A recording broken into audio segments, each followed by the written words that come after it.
the calendar invite that wasn't for me. The invitation slipped onto my phone at 10:06 p.m., a polite rectangle. Wine and works in progress 9:30 tonight, Atelier 47. It sat there in my calendar like a guest who'd wandered into the wrong apartment and refused to leave. I would have ignored it, except my calendar belongs to me and increasingly to Layla. We share the same digital skeleton.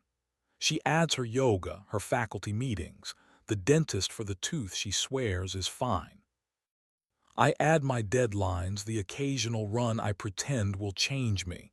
The invite was created from her account, not shared with me, just copied to mine, a fingerprint that doesn't match the hand.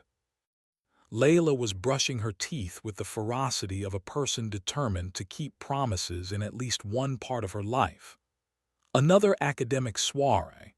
I asked, pointing at the screen, trying for breezy and landing somewhere brittle. She spit, rinsed, and smiled at me in the mirror. "Draft feedback circle," she said. "It's boring, you'd hate it. Go to sleep without me." "Always my specialty," I said. She touched my shoulder as she passed, a quick press like a signature. I watched her shimmy into a black turtleneck and jeans, the uniform that makes every room forgive you for existing. The turtleneck made her eyes a darker, more expensive color. She tucked her hair and checked her phone. A calendar is a biography if you read it closely. Layla teaches literature to students who want to be seen reading literature. I design interfaces for a newspaper we both pretend still has the power to stop a parade. I respect paper because it admits it can burn. At 9:27, she kissed me at the door and said, "Don't wait up," which is both a permission and a dare. I nodded like a calm man and didn't feel like one. The invite pulsed on my phone again, a reminder this time. My thumb hovered. Atelier 47 is a block from the river, on a street where scaffolding is permanent and graffiti is either art or signage. I know it because, for a year, a friend kept a studio there. I also know they do not host wine and works in progress at 9:30 p.m. on a Tuesday. I put on boots and a jacket I could disappear in. Atelier 47 was lit like a secret. The big window looked into a long room of white walls and plants wheezing themselves heroic. A few people stood in islands of conversation. No sign of drafts being read aloud. The kind of evening that exists for the purpose of having existed. I stayed across the street, the way a coward calls it caution and a detective calls it observation. Layla arrived at 9:41. She looked around the way she always does when she enters a space, taking attendance of shadows, confirming exits.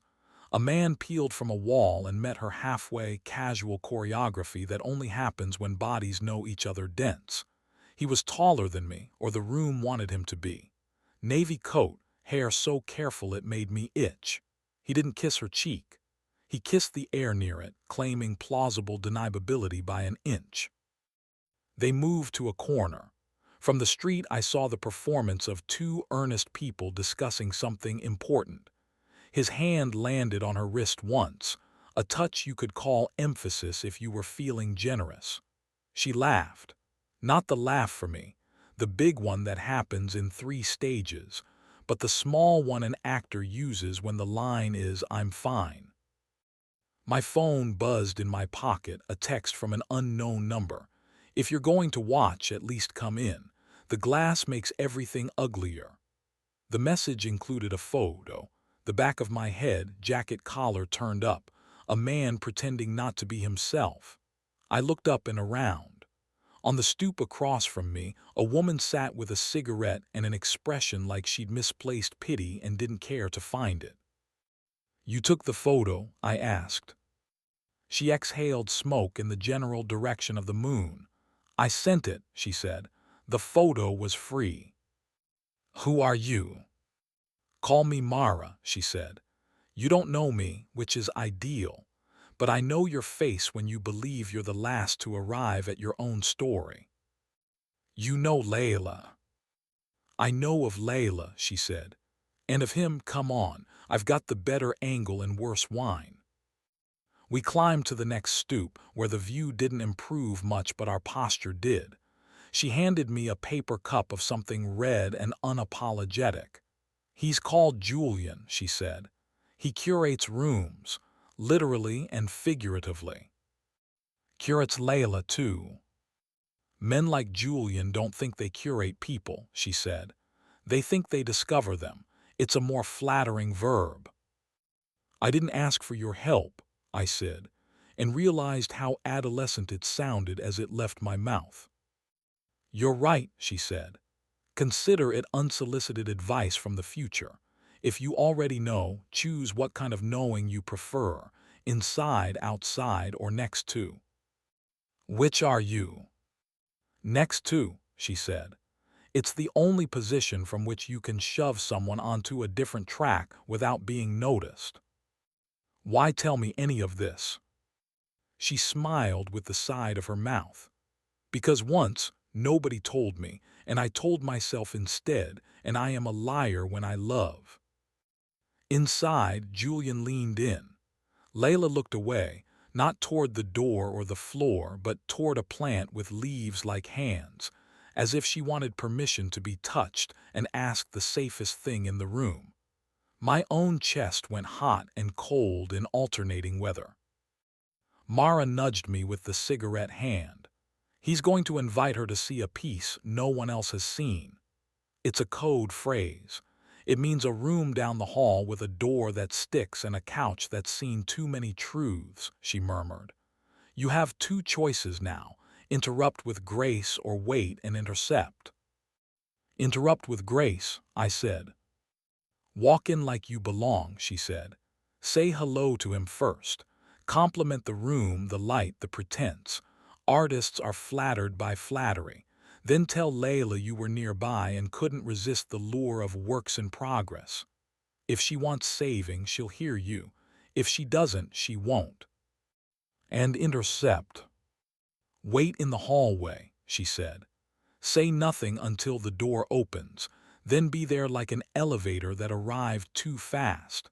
Both options require you to decide whether you prefer spectacle or intimacy. You're very confident about strangers' evenings, I said. She flicked ash with elegant contempt. I'm a stage manager, she said.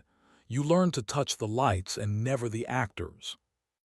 Inside, Julian gestured down the corridor. Layla nodded. It was the small nod she gives to freshmen who want to leave early and pretend it was her idea. They started toward the hall. I stood up without choosing and found my body had chosen for me. I crossed the street and walked into the atelier like a man with a paper cup and a reason. Beautiful space, I said to Julian, because Mara was right about flattery as locksmith. The light lies in all the best ways.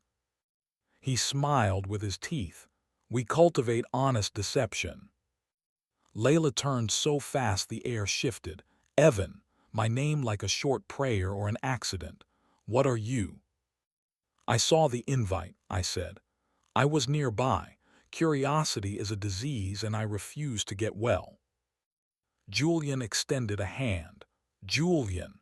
His voice was pleasing and non-committal like music in a lobby. You're in design, yes, Layla mentioned. She mentioned you too, I lied. He tilted his head. The gesture said I'm excellent at not noticing truths I don't like. We were going to look at something private, he said, the word private wearing perfume. Of course, I said. I'll just say hello to the plants. I've always wondered what they're thinking. Layla swallowed. She's good at swallowing. Another time, Julian, she said. I should talk to Evan. The sentence sounded like she was borrowing its authority from the future. He performed a courteous retreat. She led me past the bathroom to the stairwell where the paint peeled in sincere curls. You shouldn't be here, she said quietly. Then why did my calendar get your invitation? I asked. I needed an alibi, she said. in the exhausted tone of someone discovering she liked it less than expected. But I wanted God, Evan. I wanted you to show up anyway, that's the awful truth. I wanted both safety and danger. I hoped the app would make the choice for me. Julian, I said. She laughed once, zero mirth. Julian is a museum. The kind of place where you whisper and then pretend you said something important. He makes me feel like a piece that finally belongs on a wall. I don't know if that's the same thing as belonging anywhere at all. I could have been a museum, I said, petty and immediate. We have walls. You're a workshop, she said. You leave the tools out, you ask what can be made. She put 2 fingers to her temple the way she rubs a thought free when it sticks. I haven't done anything with him, yet. I have invented a room and put us in it. I wanted to see how it felt, the prelude, the possibility. She met my eyes. It felt like anesthesia. I didn't like who I was under it. Do you want me to take you home? I asked. I want you to decide to take me home, she said. Or to let me go back in there and learn the rest of the lesson the hard way. I'm tired of being given permission to be terrible. Okay, I said, because some answers don't have options. Come home. We walked down the stairs like escaping something theatrical. Outside, the night smelled like rain that had given up. Across the street, Mara raised her paper cup and mouthed, "Good." I didn't ask how she'd known our ending. Maybe she hadn't, maybe she'd planned for both. In the cab, Layla's hand found my knee, a quiet claim. "I need to tell you something without narrative," she said. "No metaphors. I wanted him to look at me like I was art because I was tired of being loved like I was furniture." "You're not furniture," I said. "I know," she said. "And you love me like I'm falling and you're proud of me for doing it well, which is its own romance. God, I wanted the simple attention, the gaze without history, but I don't want the price tag." At home, we didn't speak for a few minutes. We washed our hands.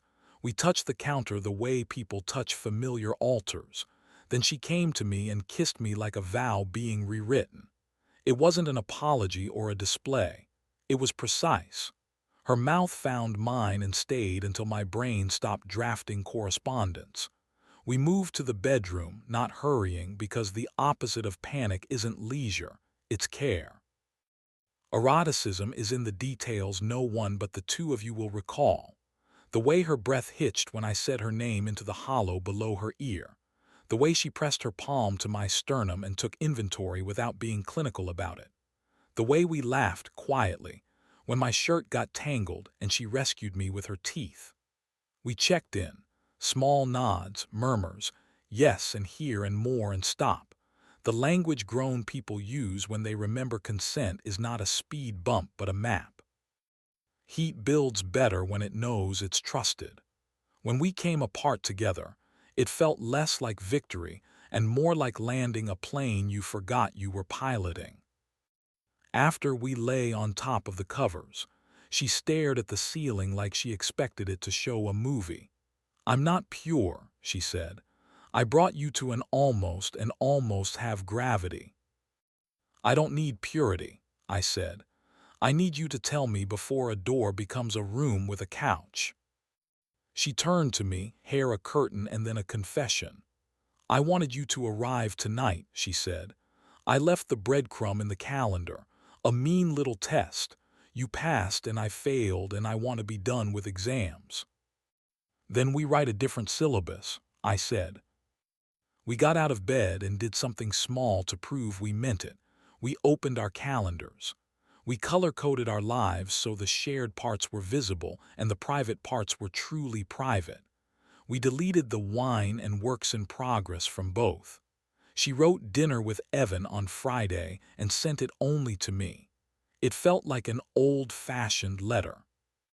A week later, Mara sent me a photo, a gallery press release announcing Julian's new show, Probable Rooms. The opening image was a couch. The caption read, "Intimacy staged and unstageable."